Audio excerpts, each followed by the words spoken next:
Alors je vous le dis tout de suite, je suis totalement hypé par le 4e opus de la saga des Conjuring, alias Conjuring, l'heure du jugement, qui sort aujourd'hui mercredi. Avant d'aller le voir, naturellement, je vous fais une piqûre de rappel tout simplement sur les différents opus de cette saga. Avant de démarrer, n'oubliez pas, si vous n'êtes pas abonné, pensez à le faire, pensez à la petite cloche pour les notifs et surtout pensez à me mettre en commentaire tout simplement le nom de votre opus préféré de cette saga. Let's go!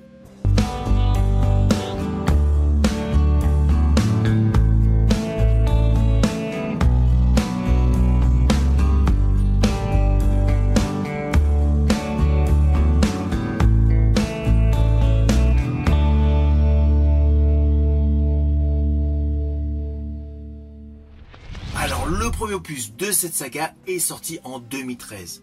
Il avait tout simplement pour titre The Conjuring, film inspiré de la vie du couple mythique Ed et Lorraine Warren, des enquêteurs du paranormal. Dans ce film, ils aident la famille Perron, dont la ferme est tout simplement habitée par un esprit malveillant, plus précisément une sorcière. Ce film innove totalement dans le registre et installe aux yeux du public l'horreur version Warren. Le succès est là, donc naturellement, il y a eu The Conjuring 2 qui est sorti 3 ans après, en 2016. Où là, on change radicalement de décor, nous sommes en Angleterre. Le couple des Warren enquête sur le célèbre poltergeist d'Enfield, qui terrorise une mère et ses enfants. Histoire qui a été maintes et maintes fois reprise dans certains films horrifiques. Mais dans ce film, c'est fait avec davantage d'authenticité. On y croit pleinement. Et on y découvre pour la première fois le démon Valak. Alors pourquoi je dis pour la première fois? Car il y a eu un spin-off, La Nonne, où il est justement question de ce démon Valak. S'ensuit en 2021 un 3e opus de cette saga The Conjuring, qui s'appuie essentiellement sur le procès réel d'Arne Johnson, premier américain à plaider la possession démoniaque, naturellement comme défense. Dans ce film, le couple des Warren découvre un culte satanique à l'origine des possessions. Alors volontairement, je vous ai vraiment simplifié de manière le plus synthétique ces 3 films, dans le cas où vous prendrez le temps de les découvrir si vous ne les connaissez pas. Mais au moins voilà, vous avez vu l'idée principale de chacun de ces 3 films. 3 films qui ont donné naissance à de nombreux spin-offs.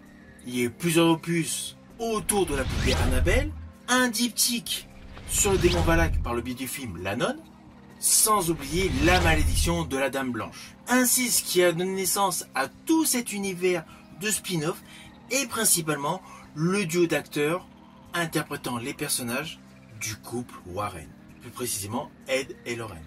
C'est des films mêlant tous les styles liés à la possession, via les exorcismes, les maisons hantées, les personnes envoûtées.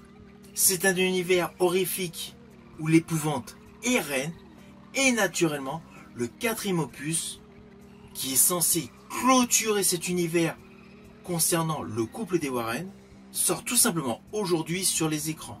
Je vous invite donc, avant d'aller voir le 4e film, si vous ne connaissez pas les autres opus, tout simplement de les visionner avant. Cela permet d'autant plus de profiter au mieux tout simplement de l'histoire. Je vous dis à bientôt, tout simplement pour vous parler de Conjuring 4.